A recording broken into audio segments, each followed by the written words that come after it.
Hey everyone, Michael Swaim here for IGN with Mr. Jonathan Dornbush, and we're talking about the specifics of the launch of Horizon Forbidden West.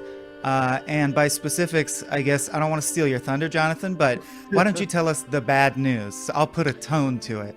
Sure. I love to deliver the bad news always.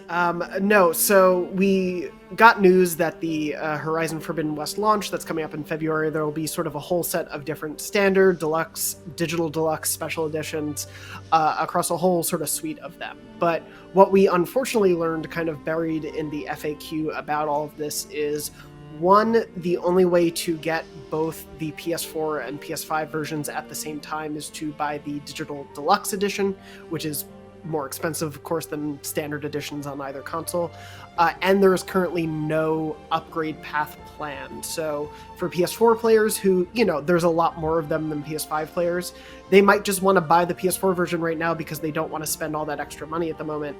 They can't then spend an upgrade fee to buy the PS5 version, or just, have an entitlement to the PS5 version. They just basically would either have to decide to buy both versions right now in a deluxe edition combo, or spend double the money to buy the PS5 version later.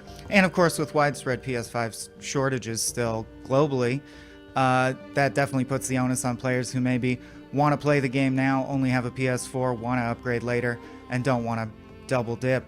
Isn't one of the versions like Regalla version?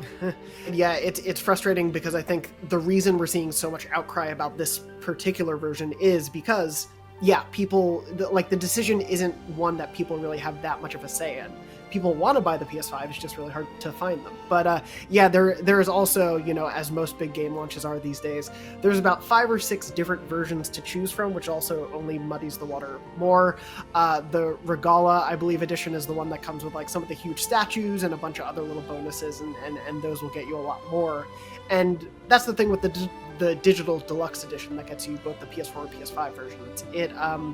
It will get you some other in-game stuff and a few other, bells and whistles, but that's really the only tier, that's the lowest tier that you can get both versions at for a reduced price instead of buying both. There's just no way, if you buy the standard version, to get both versions without double dipping. Right, and I'm not sure whether you see this as a silver lining or maybe highlighting that this is totally an optional thing on Sony's part, but you talk in your written piece today about third-party developers finding their own way to bring the service to consumers, even if they're on Sony's platform.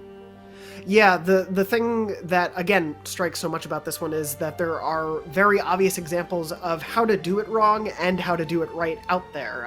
And on the PS5 side, since launch, the waters have kind of been muddied. There have been games where you could do just a free PS4 to PS5 upgrade. There were companies that were doing that kind of from launch day. Even PlayStation, Spider-Man Miles Morales and Sackboy: A Big Adventure, which were both published by them, you got both versions as sort of a free upgrade. There have been other games, some stuff like NBA 2K and other games, where you essentially had to do this. You had to buy a special edition to get both versions.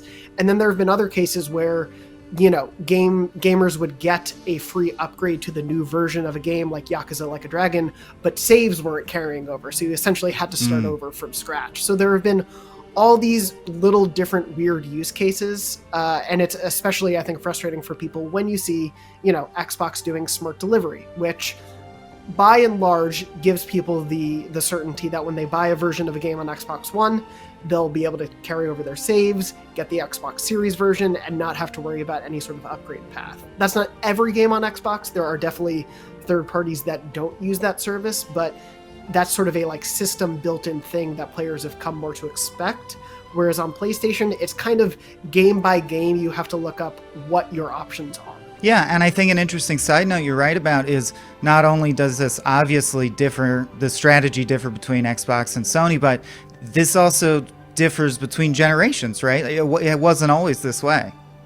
Yeah, I think the thing that people feel so frustrated by is PlayStation figured out crossplay or not crossplay, Exactly. cross-buy before Xbox had smart delivery.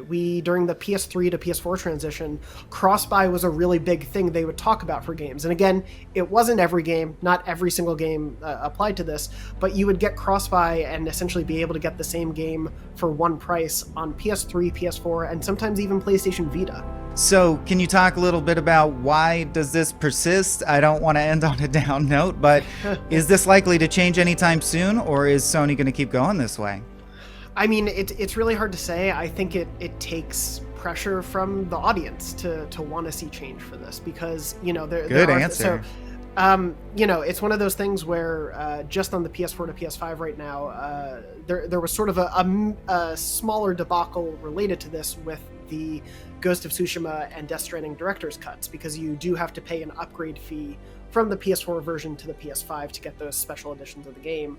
But at the very least, there was an upgrade path available there. I think that's one of the real big sticking points right now, is that as silly as it is, even if we had the choice to pay a little bit more money to do an upgrade, that would be a better option than locking in players to make the call right now, have to double dip later on, or what most people will probably do if they don't buy a digital deluxe edition right now is probably buy the game when it's on the cheapest sale available, if they're waiting for the PS5 version, because at the end of the day, there are just so many fewer people who have PS5s than do have PS4s, and so it's a frustrating aspect because it's not a choice people can make wholly on their own decisions. That we are going through these global shortages. The pandemic is still ongoing, financial difficulties related to that. It's factors beyond people's control, and it's just not giving players the options they deserve. Thank you for the update, Jonathan. And of course, for all the latest on tech, games, and entertainment, keep it locked to IGN.